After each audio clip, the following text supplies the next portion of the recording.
आजही ऑर्डर निघालेली आहे ग्रामीण भागामध्ये की 45 दिवसाच्या अगोदर तुम्हाला गॅस सिलेंडर मिळणार नाही. मुख्यमंत्री पूर्णपणे खोटं बोलतोय. माझी मुख्यमंत्र्याला विनंती आहे की त्यांनी खरी परिस्थिती सांगावी. युद्धाचा काळ आहे, ह्या निश्चितपणे आहे. तुम्ही देवळाच्या पूजेमध्ये अडकलेला आहात, देवाच्या पूजेमध्ये अडकलेला आहात 24/7. म्हणून लोकांसाठी काय सोयी कराव्या लागतात, काय सुविधा कराव्या लागतात याचा विचार करण्यासाठी तुमच्याकडे वेळ नाही, याची आम्हाला जाणीव आहे.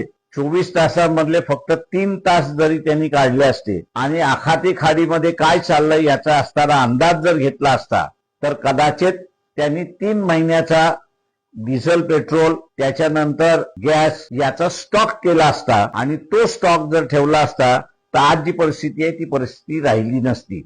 म्हणून मी म्हटलंय की इथलं असणारं देशाचं दुर्भाग्य आहे की आम्ही देवळामध्ये अडकलेलो आहोत, पूजेमध्ये अडकलेलो आहोत. त्याच्याशिवाय आम्हाला दुसरं काही दिसत नाही आणि त्याच्या पलीकडे काही दिसत असेल तर जात ही आम्हाला असणारं दिसते, परंतु सामान्य माणसाला लागणारं इंधन ते आम्हाला दिसत नाही, अशी असणारी परिस्थिती आहे.